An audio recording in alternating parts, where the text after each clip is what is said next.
வந்து அழைச்சாங்க நீங்கள் நிகழ்ச்சிக்கு வரணும் அப்படின்னு. நான் ஒரே ஒரு கண்டிஷன் தான் நான் போட்டேன். அன்னைக்கு பாரதி பாஸ்கர் பேச போகிறாங்க, அதனால என்ன பேசணும்னா அதோட எனக்கு ரொம்ப கேவலமாக போட்டேனுங்க.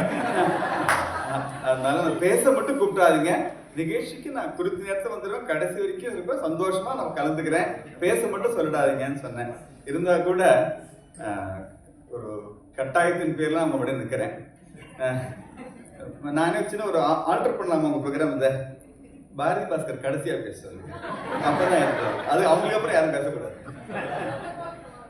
இல்லை ஃபர்ஸ்ட் நான் பேசணும், கடைசியாக நான் பேசணும், அது ஓகே. நீங்கள் ப்ரோட்டோக்கால் கரெக்ட் தான், பாரதி பாஸ்கர் கடைசியாக பேசணும். சரி, 4 பாயிண்ட் மட்டும் சொல்லலான்னு பார்க்குறேன்.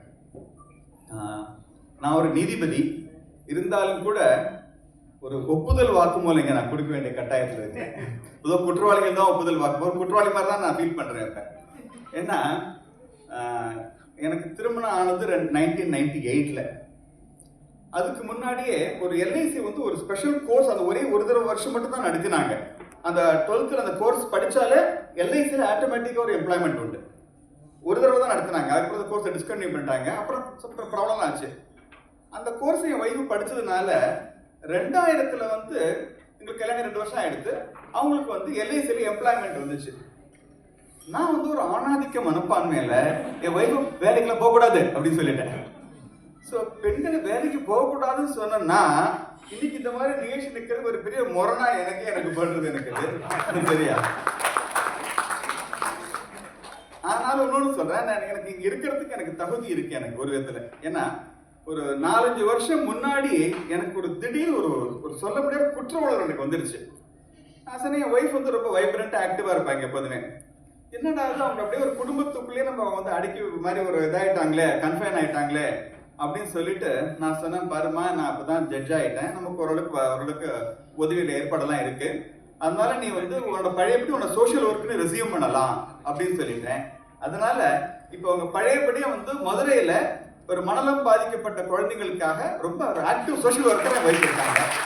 என் ஒய்ஃபோட ஐடென்டிட்டியை நான் வந்து இப்போதான் நான் வந்து உணர்றேன். சொல்லப்போனால் பல இடங்கள்ல வெக்கத்தை விட்டு சந்தோஷமா சொல்றேன், பல இடங்கள்ல போகும்போது இவங்க காமாட்சியோட ஆத்துக்காரர் ஆகும் அப்படின்னு அறிவுறுத்துறாங்க. எனக்கு பெருமையாக இருக்கிறது. எனக்கு எந்த அளவுக்குன்னா இப்போ இன்ஃபேக்ட் வந்த உடனே பாரதி பாஸ்கர் பார்க்குறேன், பார்த்த உடனே முதல்ல எடுத்தோடனே காமாட்சி எப்படி இருக்காங்கன்னு தான் அவங்க கேட்டாங்க Bharathi Bhaskar. So I felt very proud. நான் கூட சொல்ல போகிறேன் அவங்கள்ட்ட, I'm so happy to be here. இன்னொன்று விஷயமும் நான் சொல்லணும். இப்போதைக்கு நான் வந்து தமிழ் மீடியத்தில் தான் நான் படித்தேன்.